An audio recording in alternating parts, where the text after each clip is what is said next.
salah satu syarat untuk mendapatkan bantuan melalui Kartu Jakarta Pintar adalah SKTM, Surat Keterangan Tidak Mampu. Nah ini ada mirip-miripnya deh dengan level-level status gunung api, ada level 1, 2, 3, 4, ini juga ada levelnya. Apa sih yang dimaknai dengan tidak mampu? Jadi ada hampir miskin, rentan miskin, miskin, dan sangat miskin. Nah lalu pertanyaan yang tadi saya singgung di segmen sebelumnya, gimana kalau orang berubah status? Katakanlah sebelumnya miskin tapi jadi mampu. Nah kapankah data berubah sehingga ada keadilan bahwa jangan sampai dong udah mampu tapi masih disuntik oleh pemerintah, atau sebaliknya tadinya mampu menjadi hampir miskin. Nah, seberapa lamakah data itu akan terus terverifikasi dan diupdate, Bu? Iya. Bantuan sosial secara peraturan pengelolaan bantuan itu 1 tahun. Jadi tidak ada paket terusan. Setiap tahun itu harus update. Sehingga terkesan saya kan peserta 2014, kok saya didata lagi di 2015. Ini jadi kalau update. ibu-ibu atau orang tua ngerasa komplain padahal karena aturannya ya. Satu, mekanisme bantuan yang diberikan seperti itu. Yang kedua, antara tahun anggaran dengan tahun pelajaran itu berbeda. Kalau tahun anggaran dimulai Januari berakhir di Desember. Pada bulan Juli ini anak yang kelas 12 tingkat SMA sederajat dia sudah selesai sebagai pelajar. Nanti anak kelas 1 itu akan masuk kelas 1 baru, itu update pertama. Yang kedua, tadi secara nomenklatur adalah KJP ini diberikan bagi peserta didik dari keluarga tidak mampu. Secara nomenklatur keluarga tidak mampu tadi, rentan miskin, hampir miskin, miskin, dan sangat miskin. Jadi anak yang sekarang dapat KJP, dia bisa diberhentikan KJP-nya ketika memang sudah tidak dalam kategori miskin. Atau sebaliknya, anak yang tidak masuk dalam sistem sebagai peserta KJP, tiba-tiba orang tua PHK, atau ada bencana alam, meninggal, dan lain-lain, itu bisa masuk. Karena dalam peraturan Gubernur 174 2015 bahwa nanti kita akan mendata di tahap kedua tahun 2015 di bulan Agustus. Ini untuk tadi mengakomodir yang tadi itu. Lalu berikutnya tahun ini kita juga ingin betul-betul terasa sebuah substansi Kartu Jakarta Pintar. Pemerintah Provinsi DKI Jakarta melalui Dinas Pendidikan itu memberikan KJP untuk pada program belajar 12 tahun dan kita mau lihat progresnya. Maka untuk tahun ini sudah ada dalam peraturan gubernur anak tawuran. Ini sudah kita blokir, anak yang tawuran, ada bukti, ada pengaduan polisi dan lainnya sudah kita blokir. Anak membolos, ikut geng dan lain-lain, termasuk orang tua ketika terjadi penyalahgunaan. Karena sebelumnya kan banyak juga terjadi penyalahgunaan. Jadi dari pemanfaatannya bukan ini buat pendidikan gitu ya, orang tua buat dana talangan yang lain-lainnya. Beli rokok. Itu yang paling menurut saya nyebelin. Yang paling nyebelin itu kalau KJP dipakai buat beli rokok. Jadi catatannya bagi warga yang merasa kok nggak ada saya nggak mau, tapi kemudian diblokir. Kalau anaknya tawuran itu mah resiko gitu ya, jangan bandel dong gitu ya, ngebolos atau main geng.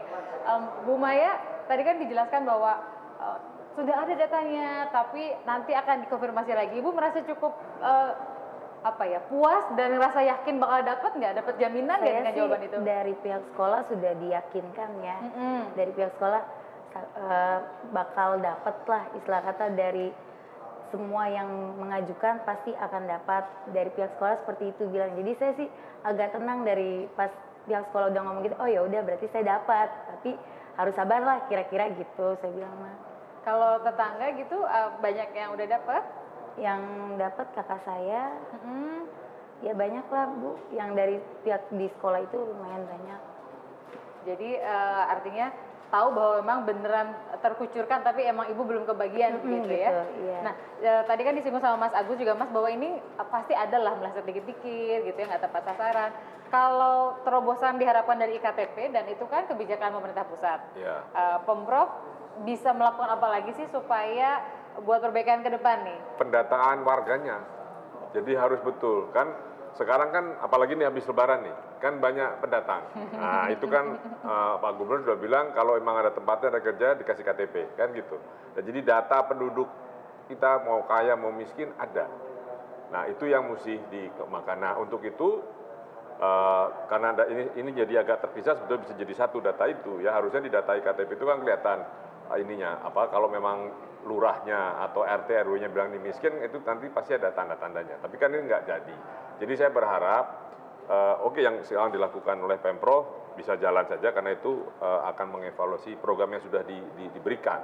Tapi kedepannya kembali saya tetap harus, karena data itu, data pokok kependudukan itu sangat penting.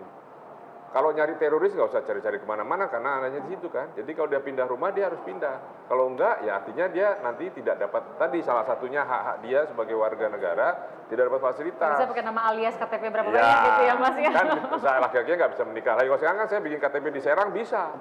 Gitu ya. Jadi hal-hal itu yang nikah siri maksudnya Bu, karena kan pakai alamat beda, ya kan. Itu tidak bisa lagi. Nah, itu please tolong. Jadi Pemprov DKI harus apa? Ya sementara bisa pakai data ini, tapi nanti seharusnya masuk semua ke data nasional. Karena kalau tidak agak sulit lagi. Nah, sekarang memang harus ada, ya sudah itu yang dibuat. Tapi saya berharap karena gubernur berada dekat pusat pemerintahan, ya lakukanlah pembicaraan dengan Mendagri. Cepat segera ini, karena data ini menjadi sangat penting. Kan kedepannya akan banyak sekali, Presiden terutama mengatakan akan memberikan subsidi langsung. Ya, subsidi langsung itu kan harus tahu orangnya di mana, alamatnya di mana. Terus kita katanya jalan berantakan, kalau gitu ngapain kita misalnya nilang mobil? Kalau nilang mobil kan macet semua jalanan, dan harus pakai CCTV. Tapi mobilnya pemilikannya kan nggak jelas. Saya udah jual setahun yang lalu masih nama saya gitu. Ya, ini soal data, ini soal data. Jadi kalau itu datanya sudah terkoordinir jadi satu, siapapun lihat bisa, itu akan mudah. Jadi Pemprov tidak berpikir ini data gimana ngupdate-nya, sudah. Justru memikirkan bagaimana bisa memberikan uang lebih banyak lagi pada masyarakat yang memang membutuhkan atau membangun infrastruktur yang dibutuhkan oleh masyarakat Jakarta. Jadi Indonesia itu memang ini ya, semua tuh banyak yang dibikin rumit karena data. Ya, karena di situ ada celah. Iya, misalnya soal urusan beras aja misalnya.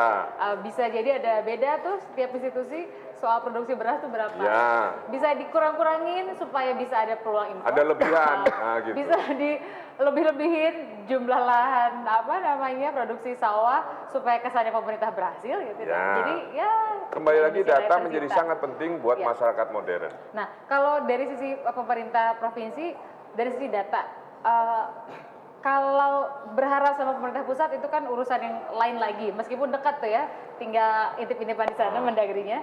Tetapi apa yang bisa dioptimalkan lagi Bu, supaya yang misalnya gini, sekarang meleset 1% lah, tahun depan ya pengen dong menjadi cuma 0,01% katakanlah. Iya, tadi yang saya sampaikan, kita pada pendataan tahap 2 ini kita mencoba nanti kita punya database semacam bank data, jadi tidak terus-menerus kita data dari nol. Nanti kita hanya update yang tadi. Ya. Ada beberapa, ada yang lahir, ada yang meninggal, ada kasus ini dan kasus ini, termasuk kita juga sebenarnya sudah bekerja sama dengan Dukcapil karena tahun ini mekanisme itu untuk menghindari duplikasi kita menggunakan NIK.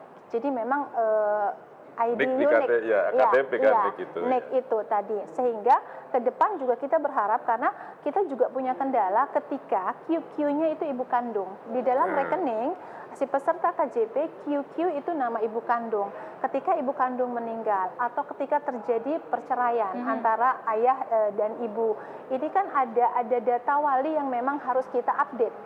Nah, saat ini kita mencoba, pemerintah DKI melalui Dinas Pendidikan, kita mencoba tadi selain link dengan Dukcapil, kita ada yang namanya monitoring evaluasi. Nah, kita secara berjenjang, kalau di dinas struktur organisasinya ada tingkat sudin wilayah. Dari wilayah itu nanti ada kasih pendidikan tingkat kecamatan. Nah, ini nanti yang bersentuhan dengan simpul masyarakat di kecamatan. Lalu kita karena sekarang lewat sekolah, maka frontliner kita adalah sekolah. Nah, kita coba terus update lewat sekolah. Jadi garda terdepannya sekolah, karena yang Ibu bilang satu pintu itu. Termasuk kita melibatkan peran serta masyarakat. Jadi kalau sekolah tadi sudah mendata, misalkan Ibu Maya sudah didata, sekolah melakukan visitasi. bisa saja terjadi kalau kemarin ada semacam ya kerjasama tanda kutip, kalau sekarang kita publish di sekolah, sehingga anak-anak bisa atau masyarakat bisa itu, sehingga kalau laporan itu secara tertulis dan terbukti kita bisa dilihat kapan saja. Jadi berarti ada Kokalingko sebenarnya mampu tapi dibilang nggak mampu supaya dapat KJP dan uangnya dipakai buat rokok. Oh gratis kan, orang semua gratis suka itu. Nah, dari sisi efektivitas Mas Agus, apa yang jadi catatan soal KJP ini? Gini, KJP ini sudah bagus lah untuk memberikan, karena ini subsidi langsung pada yang berhak. Ya, itu bikin manja orang nggak sih? Kan ada yang bilang bikin manja. Ya itu tadi, makanya harus datanya lengkap. Ketika dia sudah mampu, dia harus hapus. Kalau dikasih terus ya orang nggak kerja semua nanti. Ya kan, tinggal di rumah gitu. Nada. Kan ada macam-macam kartu sekarang Pemprov. Nah, maksud saya kembali lagi lah, sudah balik segera selesaikan. Karena kalau tidak nanti nggak bisa, dan itu tidak boleh seterusnya. Ketika dia sudah mampu ya sudah bekerja. Tadi meninggal memang penting atau cerai itu kalau nggak dari dinik kan nggak tahu kan, begitu daftar di KUA untuk cerai atau menikah atau itu kan ada. Dan kasihan si anak juga ya kalau ternyata orang tua meninggal, ibu meninggal atau cerai kemudian jadi terhambat bantuannya. Ya, itu kan nanti bisa dipikirkan lagi ketika uangnya bisa efektif dipakai kan ketika kedua orang tua meninggal misalnya. Kecelakaan sekarang lalu lintas seperti ini. Betul. Anak ini kan bisa diurus negara atau bagaimana, nah uangnya kan ada. Gitu loh. Nah, ini yang mendingan mikir itu daripada mikir berkutat sama data. Biarkan secara otomatis data itu mengupdate seharusnya. Bu Maya, kan tadi dibilang bahwa kalau berubah nih dari tadinya tidak mampu menjadi mampu, maka udah nggak dapat hak lagi. Ibu ikhlas nggak kalau suatu saat bapak dan ibu nih sebagai pasangan suami istri sudah mampu lalu nggak dapat bantuan lagi, ikhlas nggak Bu? Kalau misalkan saya mampu gitu, saya mah ikhlas gitu, biar buat yang lain gitu. Nah ini yang penting harus jadi mental masyarakat bahwa sebetulnya ini adalah bantuan buat bantuin selama nggak mampu, tapi bukan berharap, bukan pemerintah ngedoain semoga pada nggak mampu terus. Itu harapannya meningkat kehidupan ekonominya sehingga bisa biayain pendidikan sendiri, syukur-syukur bisa bantuin tetangga ya kiri kanan. Makasih banyak Bu Maya, makasih banyak Mas Agus, terima kasih Bu Ana. Semoga yang kurang dari 1% itu bisa terselesaikan sebelum Agustus, karena sekarang sudah 31 Juli. Jadi Agustus deh mudah-mudahan udah selesai. 3 jam lagi tanggal 1 Agustus.